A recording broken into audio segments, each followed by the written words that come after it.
I actually killed somebody. You think you killed somebody? No, I know I did. My sister. Okay, where's your sister now? She's in the bed. Is she breathing? No, I looked. I feel so messed up. Okay, calm down, okay? I want you to stay on the phone with me, okay? Mm-hmm. Now, what's your sister's name? Her name is Ella Bennett. At 11:42 p.m. on a quiet Sunday night, a 911 dispatcher receives a frantic emergency call. On the other end of the line is a 13-year-old boy crying hysterically, claiming he just stabbed his 4-year-old sister because he thought she was a demon. The dispatcher pleads with him to perform CPR, and you can hear him counting chest compressions over the phone. 1, 2, 3, 4.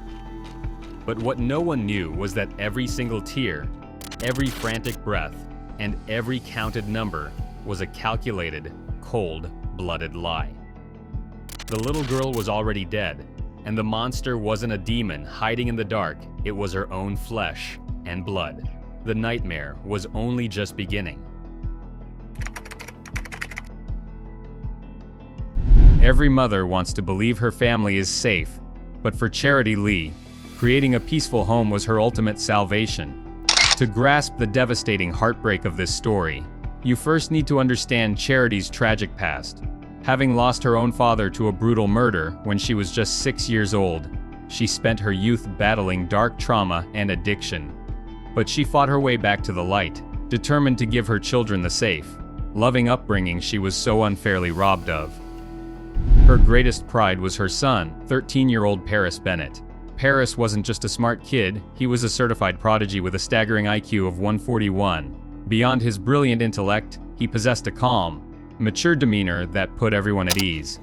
To the outside world, he was the picture-perfect son and a fiercely protective older brother. His world seemed to revolve around his 4-year-old sister, Ella. Ella was the vibrant heartbeat of the family, a beautiful, boisterous, and spunky little girl who absolutely idolized her big brother. The bond between the two siblings was a joy to witness. Paris would even patiently pick out her outfits every day, while Ella looked up at him with pure, unconditional adoration. For Charity, one memory stood out as the absolute pinnacle of their love. It was a moment of pure magic that she thought cemented their unbreakable sibling bond forever. When Charity put newborn Ella in his arms, he had this huge smile on his face, and he said, "Oh mama, she's beautiful." It was a flawless illusion of a mother who had finally conquered her demons, and a brilliant boy who loved his baby sister. But the most terrifying nightmares often hide in broad daylight. Little did they know, behind that genius mind, a sinister plan was quietly taking shape. I turned out okay. You know, good dad. Yeah, that's a whole different conversation. We'll finish that tomorrow. Can I borrow your bear? Yeah. Thank you. My bear is a pillow. For now. Here, hold my arm. I met Phoenix's father when Ella died, but he didn't try to be a parent. Gandalf, dwarves, and Mr. Baggins. And I wanted to be a single parent.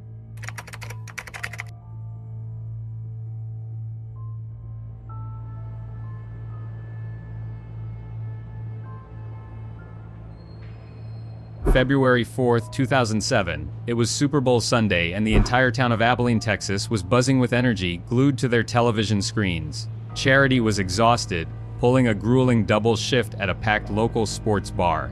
The chaos of cheering fans, clinking glasses, and the relentless rush of orders was a world away from the quiet, dimly lit Bennett home.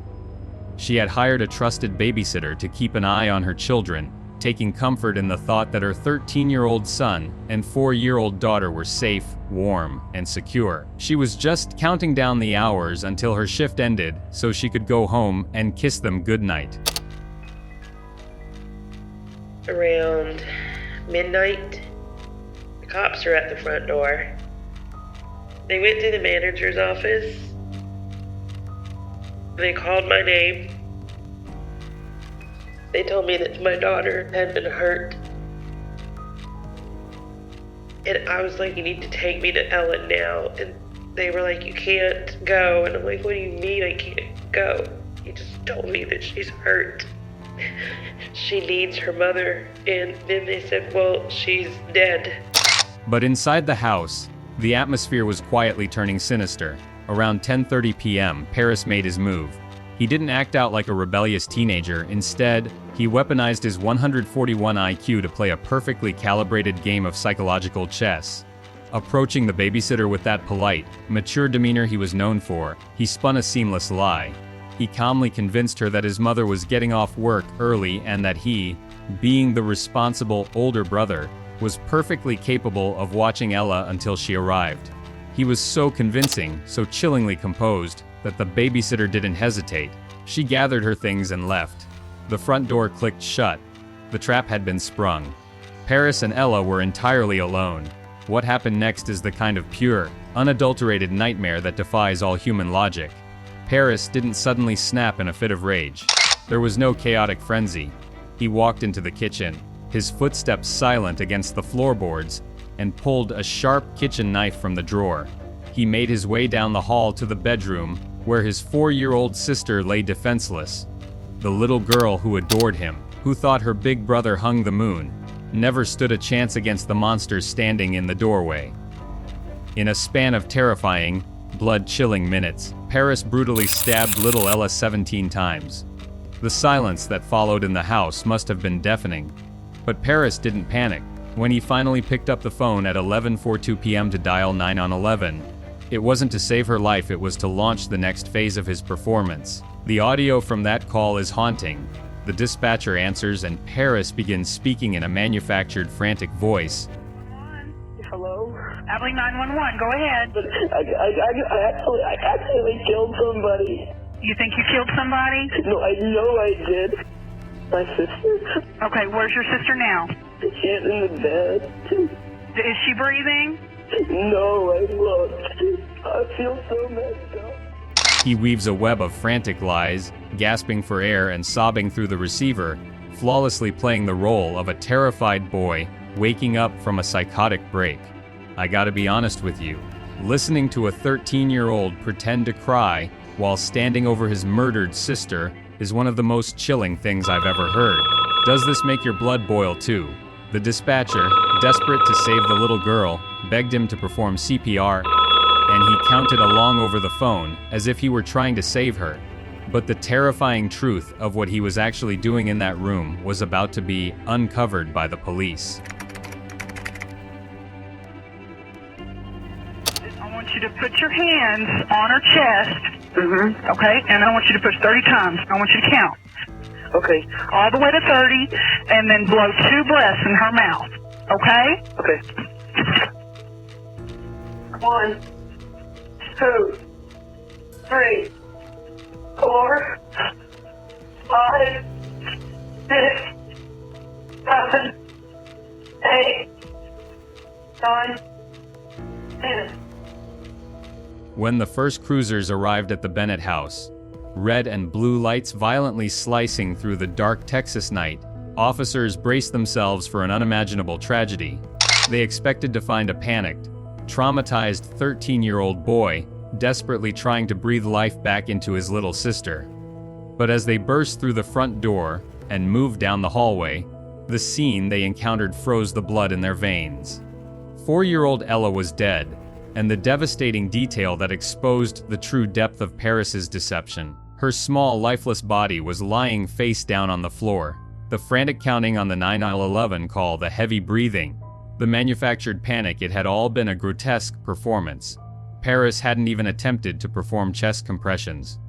He had simply paced the room, holding the phone, directing a macabre piece of audio theater while his sister bled out just feet away from him.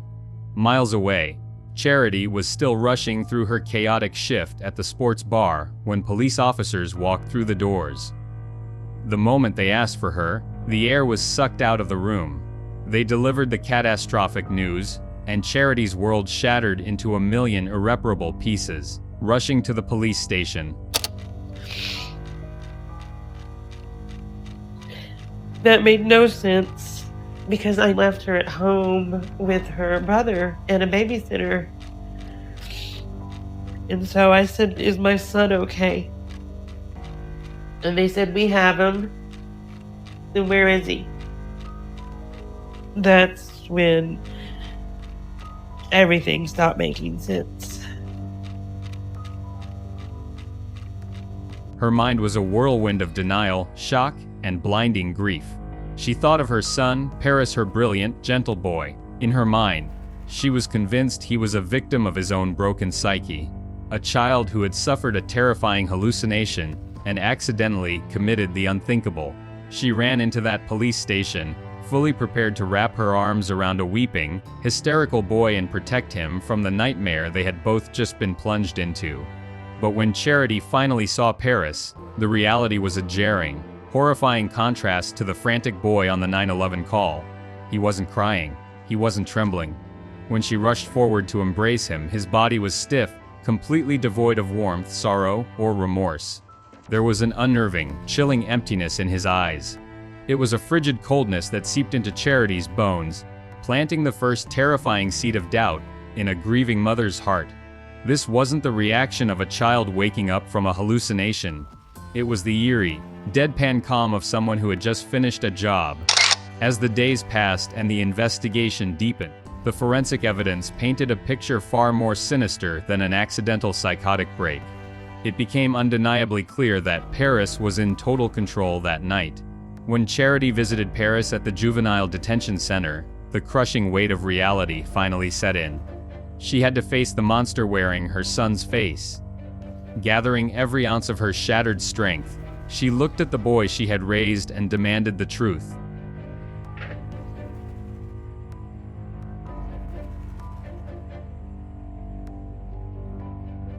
I remember being angry all day long and thinking all day long, I want to hurt somebody if I'm going to snap.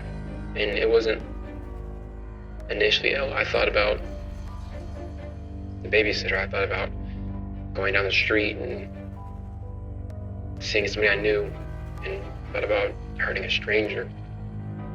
I don't remember exactly what point I decided it's going to be Ella. For a few minutes after it happened, it almost seemed like it was a dream, like it hadn't just happened. Because I had left the room and everything, and I was just hyperventilating. And then I had walked back in and I had looked and I had seen Ella and what I did. And it hit me like a punch in the gut that no, I really just did that. When Charity confronted him about the evidence and told him she knew he was lying about the hallucinations, his entire demeanor shifted. He stopped pretending, looked his grieving mother dead in the eye, laughed, and said, "Well, it took you fucking long enough." The mask had completely slipped, revealing a void of pure, unapologetic apathy where a 13-year-old boy's soul should have been. The hallucination story was nothing but a calculated legal defense strategy dreamed up by a genius mind. This is where the story takes a dark turn, because the real reason he did it was far worse than anyone imagined.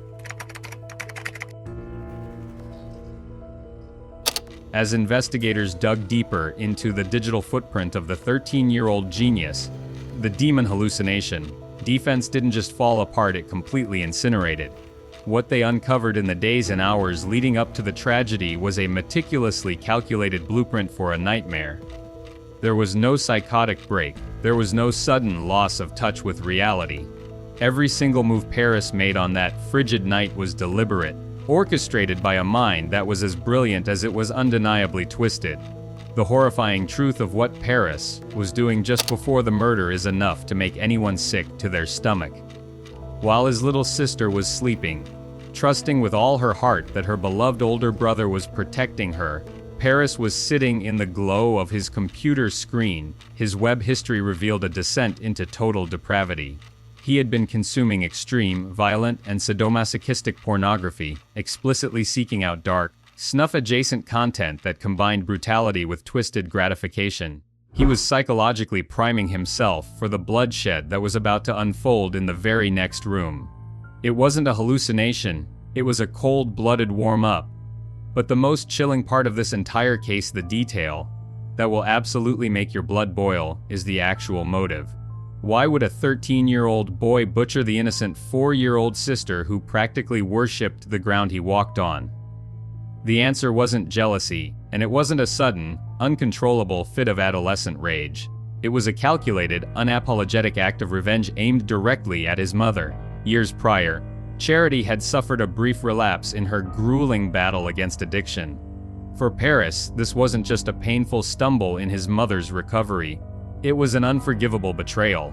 A profound, festering hatred began to boil over inside his mind, and he decided that Charity needed to be punished. And with an IQ of 141, Paris didn't just want to physically hurt her, he wanted to completely obliterate her soul. Paris later confessed that he had initially considered murdering his mother when she came home from her shift at the bar. But his terrifyingly clinical logic took over. He reasoned that if he stabbed Charity, she would only suffer for 10, maybe 15 minutes before she bled out and died. That physical pain was far too fleeting. It simply wasn't enough of a punishment for what he believed she deserved. Paris wanted to inflict a lifetime of inescapable, suffocating psychological torture. So, he targeted the one thing Charity loved more than her own life, little Ella. Paris knew exactly what he was doing. He knew that by slaughtering his 4-year-old sister, he would inevitably be arrested, convicted, and locked away in a prison cell for decades, and that was the entire point of his sinister master plan.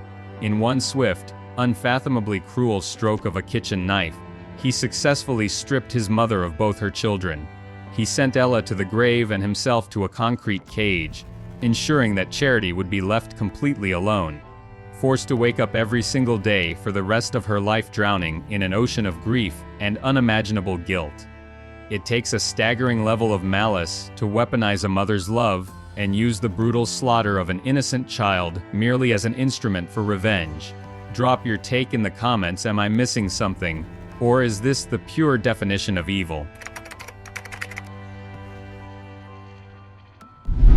As the legal gears began to grind, the true nature of Paris Bennett's psyche was laid bare before the court. Forensic psychologists and assessors administered intensive evaluations, including a psychopath checklist specifically designed for youth. The results were chillingly definitive. Paris displayed every classic trait of a psychopath: coldness, a total lack of empathy, and a genius-level capacity for manipulation. His assessor delivered a verdict that no parent should ever have to hear. You deserve to know that your son is a sociopath. He wasn't a child who had snapped. He was a predator who had meticulously planned a soul-crushing revenge. The weight of this revelation fell entirely on Charity Lee. She was trapped in a suffocating psychological limbo, a mother whose heart was being torn in two opposite directions. When she spoke to the district attorney, she had to be the mother of the 4-year-old victim, Ella. When she spoke to the defense, she had to be the mother of the 13-year-old perpetrator, Paris. This impossible duality pushed her to the very brink of sanity as she struggled to reconcile her love for the son she raised with her grief for the daughter he slaughtered. But you love her? Yes, I do. Do you think you understand what love is? And are you capable? I don't really know how to answer that question. And I'm not saying that to be difficult or stubborn, but it's not simple, so I can't just point at something and say, okay, that's love. I recognize it easily, and I feel that.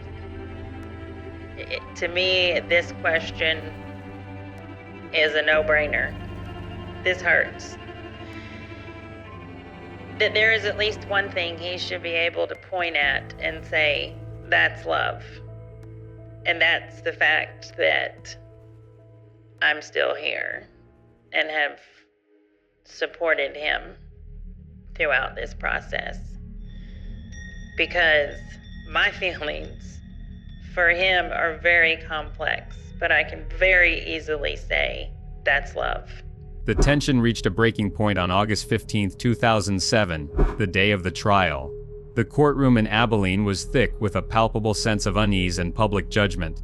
Charity faced the brunt of the community's cruelty. Neighbors and strangers alike whispered that she was the mother who had created a monster. In a visual representation of her internal agony, Charity found she couldn't choose a side to sit on in the courtroom, she couldn't stand with the prosecution and abandon her son, nor could she sit with the defense and betray her daughter. A bailiff eventually had to bring her a single chair to sit in the middle of the aisle, a solitary figure isolated by a tragedy that defied human comprehension. From that lonely seat, Charity made the most agonizing decision of her life. She didn't plead for mercy or attempt to get Paris off the hook. Instead, she stood before the judge and read a prepared statement advocating for her son's incarceration. "I truly feel my son is dangerous," she stated, on that if he was released, I'd be in danger or somebody else could get hurt. She was a mother asking the state to lock away her only living child to ensure he could never hurt anyone again. The final gavel fell with a heavy thud. Paris Bennett pleaded guilty to capital murder in juvenile court.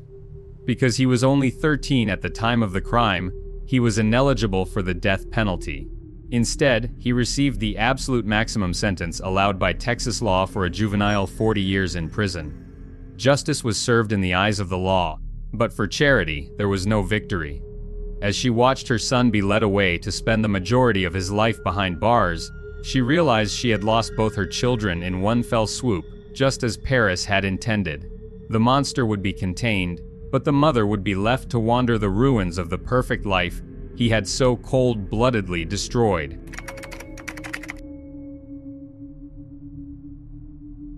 For most parents, putting their child behind bars would be the tragic end of the story.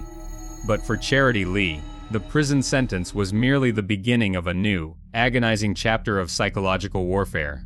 Even locked inside a maximum security facility, Paris Bennett maintained a suffocating grip on his mother's life.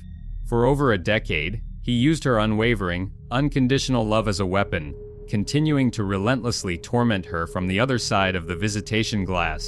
Paris was a master manipulator, and he knew exactly how to keep Charity trapped in his twisted web. Over the years, he would slowly drip-feed her horrific new details about the night he murdered 4-year-old Ella, constantly changing his story just to torture her mind.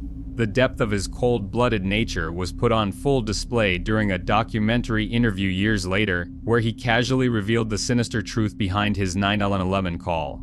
Looking directly into the camera with dead, emotionless eyes, Paris admitted that he hadn't just faked his panic, he had actually left the phone, walked into an entirely different room, and simply counted numbers out loud to make the frantic dispatcher believe he was performing CPR on his dying sister. It was a calculated performance designed to mock the very concept of human empathy. But the torment wasn't strictly psychological. During one horrifying visit to the prison, the terrifying monster Charity had given birth to physically resurfaced. In a sudden, explosive fit of rage, Paris violently flipped the heavy visitation table and lunged at his own mother. He pinned Charity against the wall, his hands wrapped tightly around her throat, violently choking her and cutting off her air supply. In that terrifying, breathless moment, Charity honestly believed the son she was trying so desperately to love was going to finish what he started and kill her right there in the prison. He eventually eased off and let her go, but the terrifying message was loud and clear: the predator was still alive and well inside him. Despite the physical attacks, the shifting stories, and the relentless emotional torture, Charity kept going back. She had made a promise to love her son unconditionally, bearing the unimaginable weight of his sins on her own shoulders. What struck me the most was Charity's relentless capacity to love, but thank God she finally realized she couldn't save him. The ultimate breaking point didn't come from a sudden epiphany, it came from a horrifying reality check. In January 2021, after 14 years of enduring his twisted games, Charity finally hit her absolute limit. Paris, now 27 years old, had started dating someone from the outside. But this wasn't just a pen pal seeking a connection. Paris was romantically involved with a woman who was currently out on bond, awaiting trial for allegedly planning a mass shooting. For Charity, the fragile illusion completely shattered. The troubled 13-year-old boy she had been desperately trying to rehabilitate was gone forever, replaced by a 27-year-old man who was actively seeking out the darkest, most violent corners of society. He wasn't a victim of a broken mind seeking redemption. He was a psychopath reveling in the chaos. The boundary had been irreparably crossed. Realizing that the monster could never be cured, Charity finally made the excruciating but necessary decision to walk away, severing all contact with her son to protect herself and the new life she was trying to build. When you sever ties with a monster, the nightmare doesn't just evaporate overnight. For Charity Lee, finally cutting off all contact with Paris wasn't just a boundary, it was an act of survival. But the reality of the criminal justice system meant that her nightmare had an expiration date, and it was fast approaching. While Paris had been sentenced to 40 years behind bars, the chilling truth is that he will be eligible for parole as early as 2027. Knowing that the sociopath who butchered her daughter could potentially walk free is enough to paralyze anyone with fear. But Charity is no longer the broken, grieving mother weeping in the back of a police cruiser. She has transformed into an absolute warrior. Understanding exactly what her eldest son is capable of, she refused to become a sitting duck. Charity went out and legally purchased a firearm. She spent grueling hours at the shooting range, learning how to handle the weapon with absolute, lethal precision. She has made it terrifyingly clear, if the parole board ever makes the catastrophic mistake of releasing Paris back into society, she is fully prepared. She will pack up her youngest son, Phoenix, legally change their identities, and vanish into the shadows. She will do whatever it takes to ensure Paris never gets the chance to finish the sick, twisted revenge plot he started all those years ago. There is a vital, harsh educational lesson we all need to take away from this tragedy. Cases like Paris Bennett force us to confront a terrifying reality about the human mind. Sometimes, the capacity for profound evil is just hardwired. As a society, we often want to point fingers at the parents, the video games, or the environment. But psychopathy and profound antisocial personality disorders are complex, deeply ingrained psychological anomalies. When a child exhibits extreme red flags like obsessing over violence, demonstrating zero empathy, or violently manipulating their environment, we cannot just brush it off as a phase. We desperately need a mental health infrastructure and a juvenile justice system that takes these warning signs seriously, intervening aggressively before a family has to wake up to a blood-soaked crime scene. Love is powerful, but love alone cannot cure a psychopath. Proper clinical intervention and securing the safety of the public must always come first. But Charity didn't just arm herself with a weapon, she armed herself with a profound, unyielding purpose. She refused to let her daughter's memory be defined by the brutal, blood-chilling way she was taken from this world. To honor her little girl, Charity established the Ella Foundation. She took the shattered pieces of her heart and dedicated her entire life to advocating for victims of violence and fighting for children battling severe mental illnesses. She travels, speaks, and educates, turning her unimaginable trauma into a lifeline for others. Little Ella didn't get the chance to grow up, to go to prom, or to chase her dreams. Today we're going to talk about healthy boundaries. I want everybody to stand up. Crystal, tell me something that you're upset or feeling stressed over right now. CPS. Valerie, comfort Crystal. It'll be okay. Was that comforting? Really? The night that Ella died, I made her a promise that something meaningful would come out of her death. I tell myself that it's okay to enjoy life, but there's always that thought in the back of my mind, well, Ella's not here to enjoy it with me. So I set up the Ella Foundation to prevent violence by sharing our story. Focus on the entire dynamic. We are done. Next week we go back to family. But the tragic lessons learned from her story and the relentless work of the foundation built in her name have undeniably saved other families from enduring this exact same horror. Ella's physical life was stolen, but her legacy is one of healing light and enduring love. If you appreciate these deep dives and want to support the channel, please take a second to hit that subscribe button and turn on notifications. It helps us keep shining a light on these important stories, and we can't do it without you. Finally, after years of unimaginable pain, Charity took her power back. The monster remains behind bars where he belongs, and justice is served. What do you guys think? Does this ending bring you any sense of relief? I'll keep digging if there's more to uncover. Thanks for watching and for all the comments. You guys make this worth it.